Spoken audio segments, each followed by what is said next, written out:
Well, hello, and welcome to another episode of Just Jesus.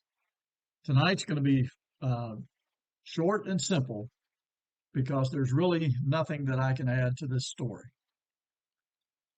Recorded in Matthew and Mark, and so Matthew tells us that it was the mother of James and John that approached Jesus and knelt before him and wanted to ask him something. And he looks at her and says, "What do you want?"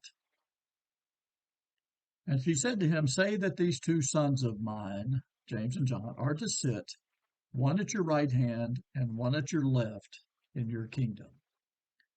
The right hand and the left hand, positions of power and prestige and honor. And that's what she wants for her two sons.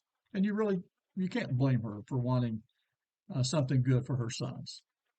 But Jesus answered her and said, "You do not know what you are asking."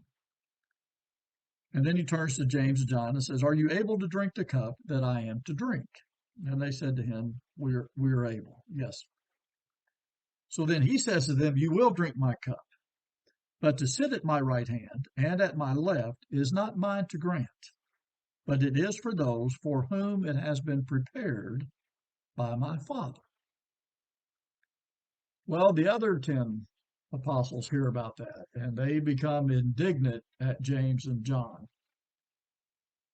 This is speculation, but they were probably indignant because James and John happened to think of it before they did. But anyway, so Jesus calls them all to him, and he says to them, "You know that the rulers of the Gentiles lord it over them, and their great ones exercise authority over them. It shall not be so among you. But whoever would be great among you must be your servant.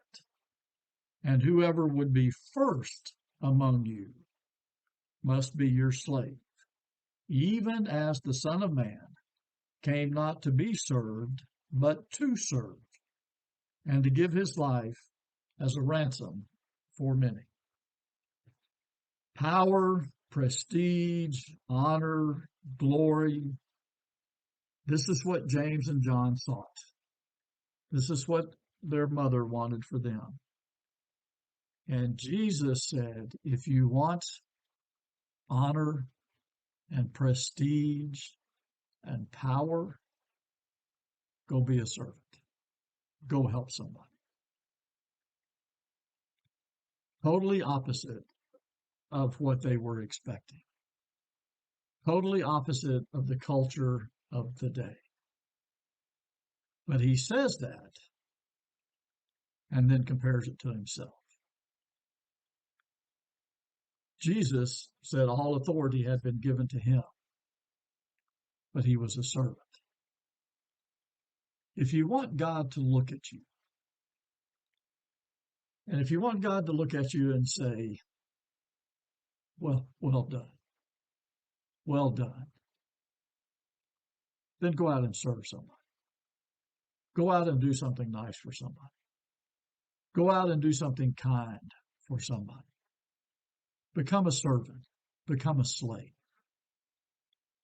And if we'll do that, we will have the eternal praise from the God who loved us enough to send his Son to die for us and to give us his Spirit to guide us through the trials and the tribulations of life and give us comfort. Well, I pray that you'll have a great day serving somebody.